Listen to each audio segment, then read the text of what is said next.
Evangel ministries നിങ്ങൾക്കായി അവതരിപ്പിക്കുന്ന തിരുവചനം.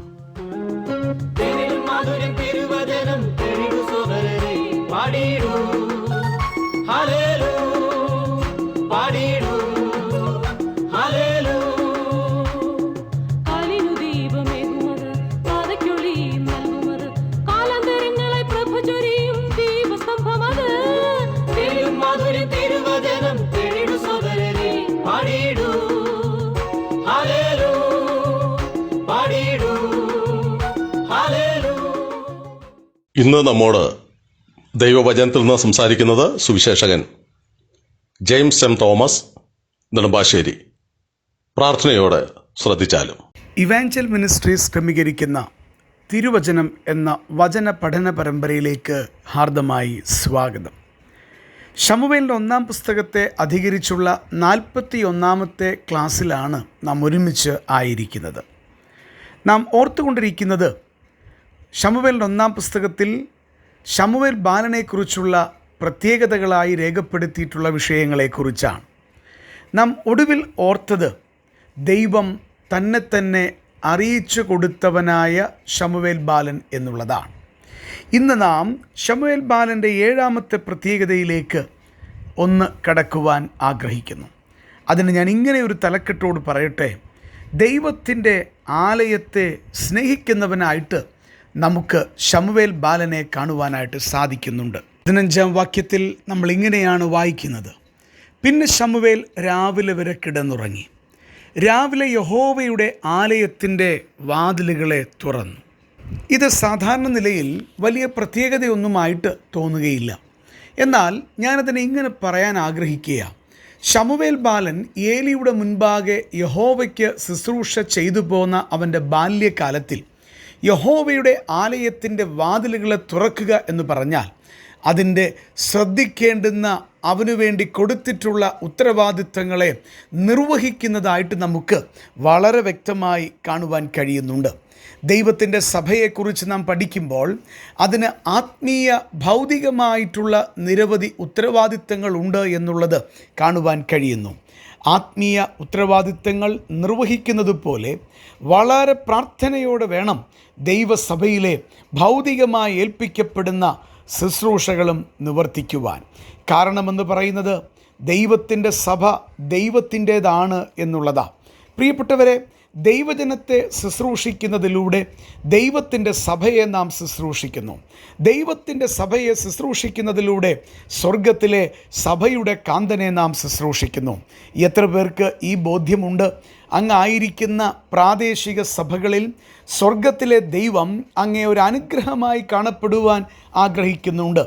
ദൈവം തരുന്ന ഏത് ശുശ്രൂഷകളും പ്രാർത്ഥനയോടെയും ദൈവകൃപയോടെയും പരിശുദ്ധാത്മാവിലുള്ള ആശ്രയത്തോടെയും നിർവഹിക്കുവാൻ ദൈവം ആഗ്രഹിക്കുന്ന വിഷയമാണ്. ഇവിടെ ഇതാ ശമൂവേൽ ബാലനെക്കുറിച്ച് രേഖപ്പെടുത്തുമ്പോൾ രാവിലെ യഹോവയുടെ ആലയത്തിൻ്റെ വാതിലുകളെ തുറന്നു. അതിന് ശമൂവേൽ ബാലൻ രാവിലെ എഴുന്നേൽക്കേണ്ടതായിട്ടുണ്ട്. അവൻ്റെ വ്യക്തിപരമായിട്ടുള്ള കാര്യങ്ങൾ നിർവഹിക്കേണ്ടതായിട്ടുണ്ട്. വിശുദ്ധിയോടുകൂടെ അവൻ ആ ശുശ്രൂഷ നിർവഹിക്കേണ്ടതിന് തന്നെത്താൻ സമർപ്പിക്കേണ്ടതായിട്ടുണ്ട്. പ്രിയപ്പെട്ടവരെ, എങ്ങനെയെങ്കിലും ദൈവത്തിൻ്റെ കാര്യങ്ങൾ ചെയ്യുക എന്നുള്ളതല്ല, കർത്താവ് ആഗ്രഹിക്കുന്നത് പോലെ ദൈവിക ക്രമമനുസരിച്ച് ചെയ്യുക എന്നുള്ളതാണ്.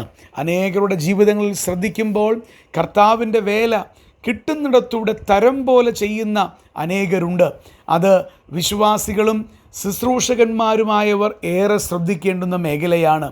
എങ്ങനെയെങ്കിലും തിരക്കിട്ട് എപ്പോഴെങ്കിലുമൊക്കെ ഏതെങ്കിലും തരത്തിൽ ഓടി തീർക്കുക എന്നുള്ളത് ദൈവത്തിൻ്റെ ക്രമമല്ല. വിശുദ്ധ തിരുവെഴുത്ത് പഠിച്ചു നോക്കിയാൽ ദൈവം ക്രമങ്ങളുടെ ദൈവമാണ്. കർത്താവിനെ ശുശ്രൂഷിക്കുന്നവർക്കും ആ ക്രമം ദൈവം നൽകിയിട്ടുണ്ട് എന്നുള്ളത് വചനം പഠിച്ചാൽ കാണുവാൻ കഴിയുന്ന വിഷയമാണ്.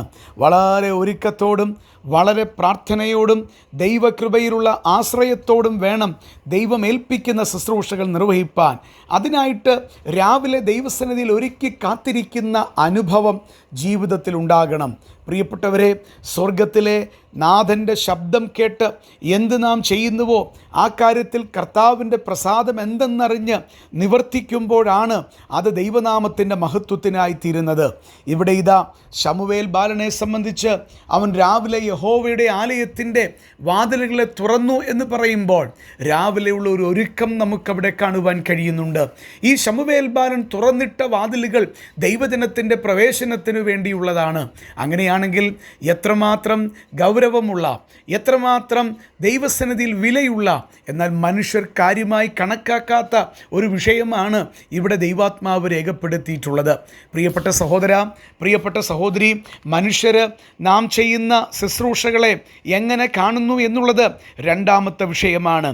എന്നാൽ ദൈവം എന്നെ ഏൽപ്പിച്ച ഏത് വിഷയവുമാകട്ടെ, അതൊരു പക്ഷേ ഞാൻ പറഞ്ഞതുപോലെ ആത്മീയ വിഷയവും ആത്മീയ വിഷയത്തോട് ചേർന്ന് നിൽക്കുന്ന സഭയുടെ ഭൗതികമായ കാര്യങ്ങളുമാകട്ടെ, അതെല്ലാം വളരെ ഉത്തരവാദിത്ത ബോധത്തോടെ കർത്താവിൻ്റെ മുൻപാകെ ഞാൻ ചെയ്യുന്നു എന്നുള്ള സമർപ്പണത്തോടെ വേണം ഒരു ദൈവ പൈതൽ അത് നിവർത്തിക്കുവാനായിട്ട്. അത് ദൈവം വളരെ കർശനമായി തന്നെ ആഗ്രഹിക്കുന്ന വിഷയമാണ്. ദൈവം മുൻപാകെ അതിരാവിലെ എഴുന്നേറ്റ് യഹോവയ്ക്കായി ഒരുക്കി കാത്തിരുന്ന് ദൈവവേല നിവർത്തിക്കുമ്പോൾ സ്വർഗത്തിലെ അപ്പൻ്റെ അനുഗ്രഹം നമ്മുടെ ജീവിതങ്ങളിൽ വരുമെന്നുള്ളത് മറക്കുവാൻ പാടുള്ളതല്ല. ഒരുപക്ഷെ ശമൂവേൽ ബാലൻ തുറക്കുന്നത്, രാവിലെ എഴുന്നേൽക്കുന്നത് മറ്റാരും അറിയുന്നില്ലായിരിക്കാം. എന്നാൽ കാലങ്ങൾക്ക് ശേഷം നാം ഇപ്പോൾ വായിക്കുമ്പോഴും ദൈവത്തിൻ്റെ പരിശുദ്ധാത്മാവത് രേഖപ്പെടുത്തി വെച്ചിട്ട് മറക്കാതെ അത് ദൈവം ഓർക്കുന്ന കാര്യമാണ് നമുക്ക് കാണുവാൻ കഴിയുന്നത്. കർത്താവിന് വേണ്ടി നാം ചെയ്യുന്ന ഏത് വിഷയവുമാകട്ടെ, അതെല്ലാം ദൈവം ഓർക്കുവാൻ മതിയായ വിശ്വസ്തനായ ദൈവമാണ്. ഒരുപക്ഷെ മനുഷ്യർ നമ്മെ മറന്നുവെന്ന് വരാം. കാലങ്ങൾ കഴിയുമ്പോൾ നാം ചെയ്തതിനെ മനുഷ്യൻ അധികപ്പറ്റായി കണ്ടുവെന്ന് വരാം. ഒരുപക്ഷെ പിന്നീടൊരു കാലഘട്ടത്തിൽ പലരും നമ്മളെ നിന്ദിച്ച് സംസാരിച്ചുവെന്നും വരാം. എന്നാൽ ഓർക്കുക, നാം പ്രവർത്തിക്കുന്നത് ദൈവത്തിനു വേണ്ടിയാണ്. അങ്ങനെയാണെങ്കിൽ മനുഷ്യരെല്ലാവരും നമ്മെ കൈവിട്ടാലും, മനുഷ്യരെല്ലാവരും നാം ചെയ്യുന്ന ശുശ്രൂഷകളെയും ആത്മീയ ഭൗതിക വിഷയങ്ങളിലെ ദൈവമുൻപാകെയുള്ള നമ്മുടെ ഉത്തരവാദിത്വ നിർവഹണത്തെയും മനുഷ്യർ ചെറുതായി കണ്ടാലും ഒരു കാര്യം ഓർമ്മപ്പെടുത്തട്ടെ, യഹോവയുടെ വാതിലുകളെ തുറന്ന കാര്യം ശമൂവേലിനെ കുറിച്ച് രേഖപ്പെടുത്തിയ ദൈവം നമ്മുടെ ജീവിതങ്ങളിൽ നാം കർത്താവിനായി ചെയ്യുന്നതിനെ ശരിയായി രേഖപ്പെടുത്തുന്ന ദൈവമാണ്. അപ്പോൾ തന്നെ ഓർമ്മപ്പെടുത്തട്ടെ, ചെയ്യേണ്ടത് ചെയ്യാതിരിക്കുന്നതും ദൈവം മറന്നുപോകുകയില്ല. ദൈവം അതും കുറിച്ചു വയ്ക്കുന്ന ദൈവമാണ്. അങ്ങയുടെ ജീവിതം എങ്ങനെയാണ് എന്ന് പരിശോധിക്കുവാൻ ഈ ചിന്ത മുഖാന്തരമാകട്ടെ എന്ന പ്രാർത്ഥനയോടെ വാക്കുകൾ നിർത്തുന്നു. തമ്പുരാൻ അങ്ങയെ ധാരാളമായിട്ട് അനുഗ്രഹിക്കട്ടെ. ഈ സന്ദേശം ശ്രദ്ധിച്ച എല്ലാ പ്രിയപ്പെട്ടവർക്കും കർത്തൃനാമത്തിൽ നന്ദി. ബൈബിൾ കറസ്പോണ്ടൻസ് കോഴ്സിൽ ചേർന്ന് പഠിക്കുവാൻ ആഗ്രഹിക്കുന്നവർ മേൽവിലാസം അയച്ചു തന്നാലും പ്രാർത്ഥനാ വിഷയങ്ങളും അറിയിക്കുമല്ലോ.